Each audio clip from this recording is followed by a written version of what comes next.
Hi, I'm Seun from SeunArise.com, and thank you so much for joining me today on this channel where I teach women how to arise, recover, and reign. So today I'm going to share something quite personal with you. I call it my aha moment, the moment where the light bulb went off for me. And this was about a year ago when God gave me this powerful and very special message. So that day I was studying the book of 2 Samuel chapter 13, the story of Tamar, King David's daughter, and her stepbrother Amnon. So Amnon is one of King David's sons, and he had this sexual desire for his stepsister. He sexually desired his stepsister Tamar. His lust for her, we were told, was so intense that he literally made himself sick. So he tells his friend Jonadab about this lust, right? This desire for his stepsister.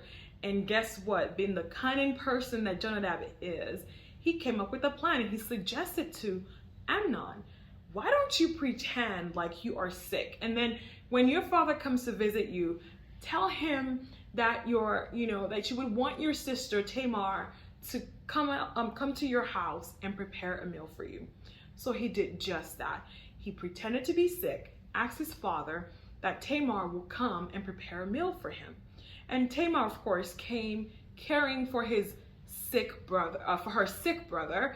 And when he was alone with her, we were told that he asked her to come lie down with him. She, of course, knew what was going on. She begged him, she refused, and then begged for him to stop, tried to appeal to him, but he did not listen.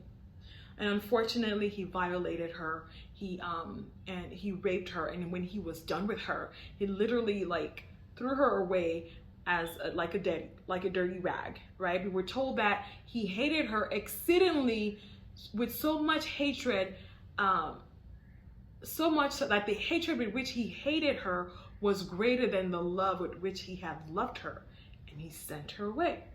Now, Tamar was so devastated that she went to her brother Absalom's house and told him what happened. And the scripture says that Tamar remained desolate in her brother Absalom's house.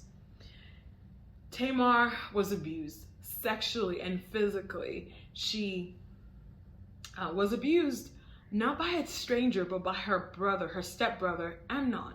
And we were told she remained desolate in her brother Absalom's house.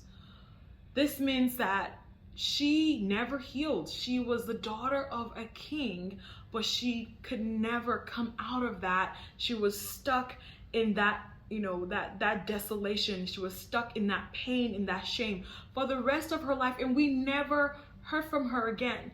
Now, this is a king's daughter. I imagine back then what would have become of her, how she would have thrived and flourished and fulfilled her purpose in the kingdom. But she remained desolate.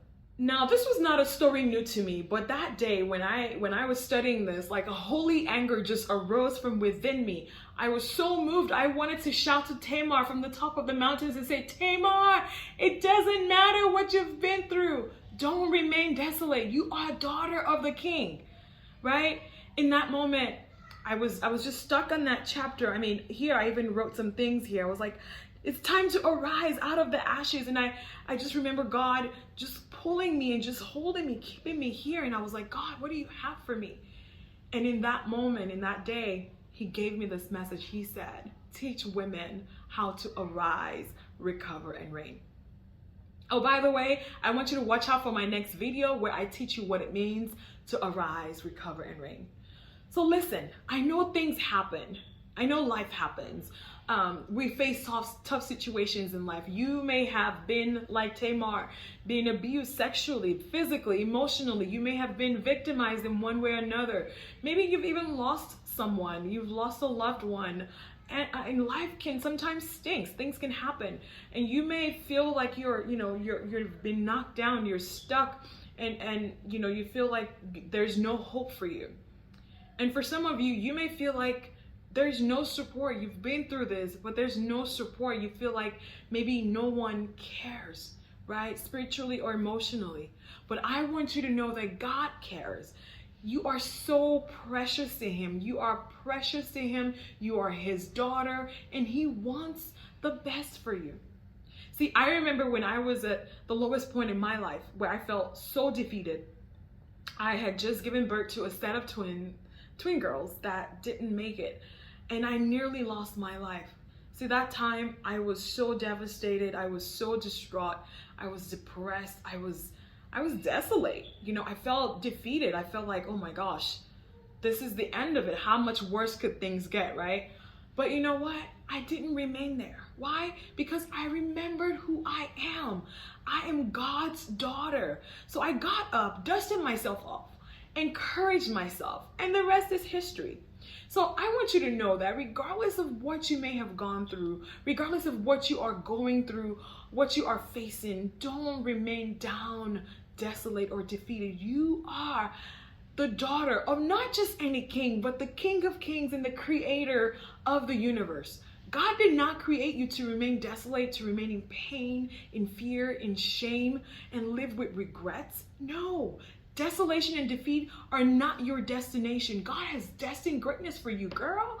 So arise, get up, arise, recover, and reign.